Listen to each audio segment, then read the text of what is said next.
What's up, friends, fellow collectors, and baseball fans? It's Andy Drifter here. I hope your Sunday is going well as the weekend winds down. It's been a great day of baseball.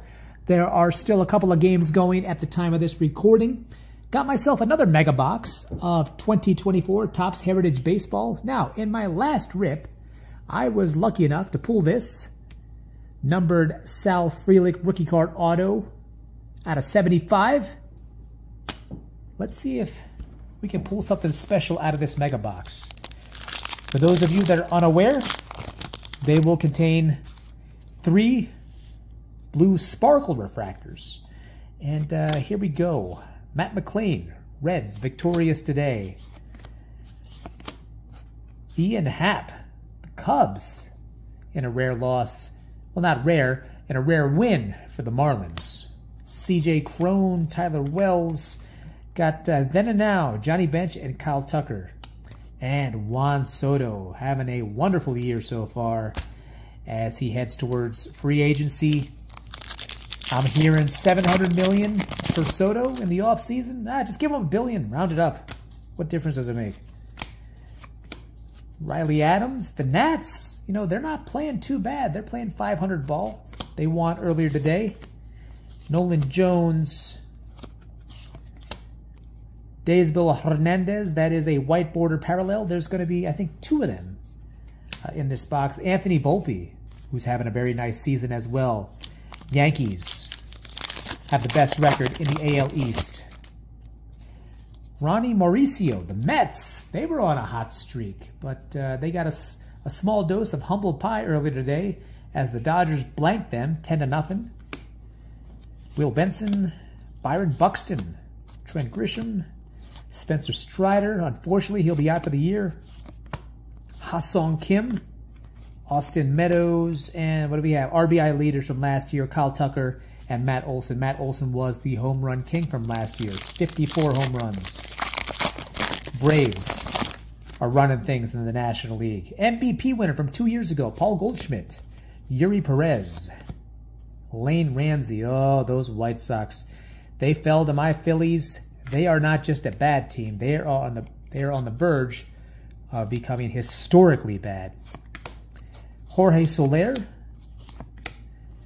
Julio Rodriguez had a decent weekend, starting to turn things around. Got the batting average up to above 250, which is a bit more respectable than what he was hitting with. He's one of those guys I think is always going to be starting off the season slow and then just picking up momentum as he goes along.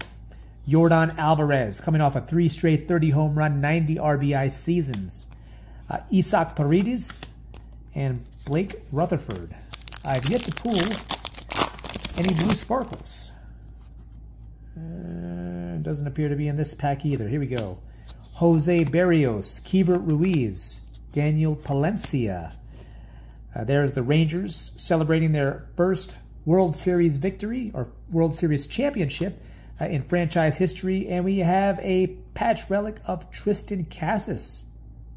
Very nice. Not quite the auto, but a nice hit nonetheless. Clubhouse collection.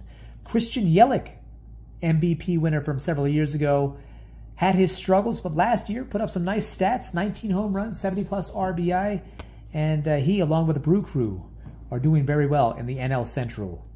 That's Adolis Garcia.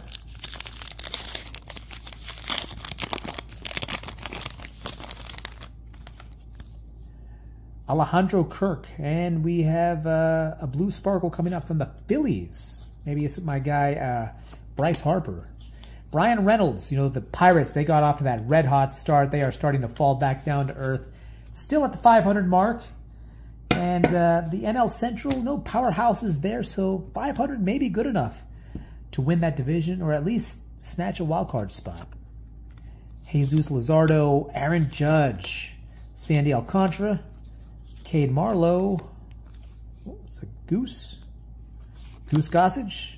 Yep, Hall of Famer Goose Gossage. Tristan Casas once again. And we've got Johan Rojas. All right. Not one of the big names, but hey, love my Phillies. Andrew Benintendi. We got MVP winners from 1975, Fred Lynn, Joe Morgan. Joe Morgan, part of that Big Red Machine. Hall of Famer, World Series winner. I think he won a World Series MVP. And as far as Fred Lynn, he is the one of 2 players to win Rookie of the Year and MVP in the same season. The other one being Ichiro. Fred Lynn had a very nice career. Started off with Boston, Baltimore, and played with the Angels. There might have been one other team he played with. But yeah, his best years were with Boston and Baltimore. Ah, very nice. Ellie De La Cruz. Saturday night had a freak show stat line of no at-bats. I think he scored 4 runs and drove in an RBI. And today he had a hit, got his batting average up above 300. And could he be a dark horse in the MVP race? Signed with the Jordan brand not too long ago. And one of the game's most exciting young players. MVP winners from 97, Ken Griffey Jr., Larry Walker, both now in the Hall of Fame. Tony Gonsolin. Bryce Harper, MV3. Last year hit career home run number 300. And I don't see what's stopping him from getting to 400. Let's keep it moving.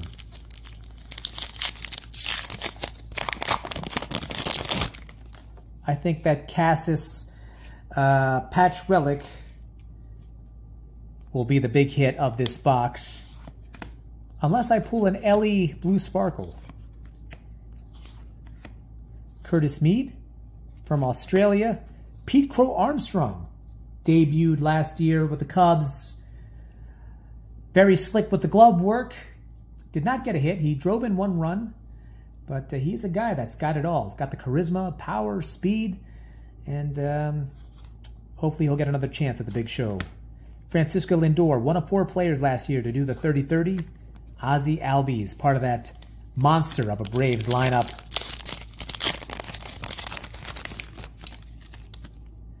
What do we got here? World Series, D-backs. Who's that? Merrill Kelly?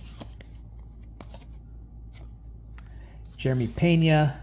Will Smith signed a big contract prior to the season starting.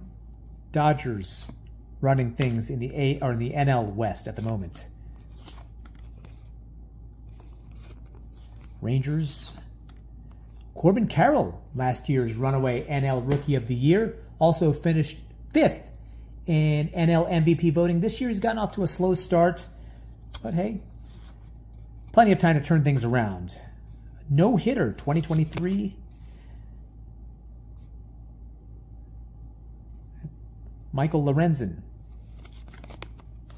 And we've got Gleyber Torres.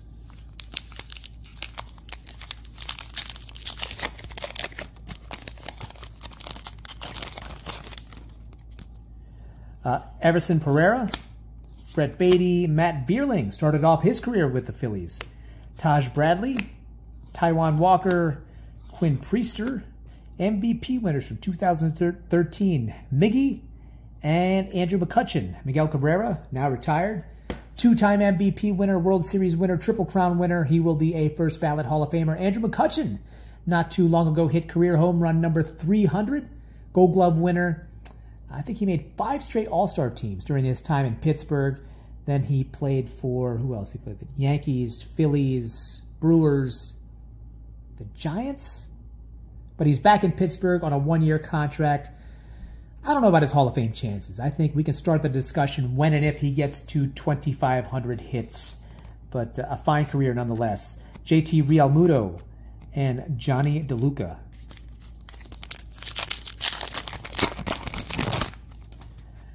Jose Fermin, Shohei Ohtani, who went yard today.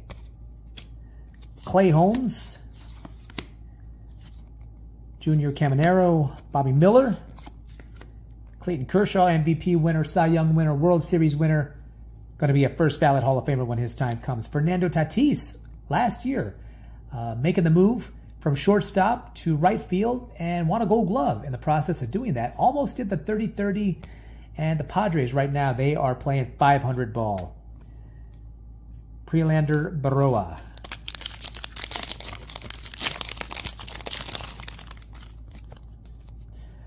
Hunter Brown, Spencer Horwitz, Cedric Mullins. A couple of years ago, he did the 30-30.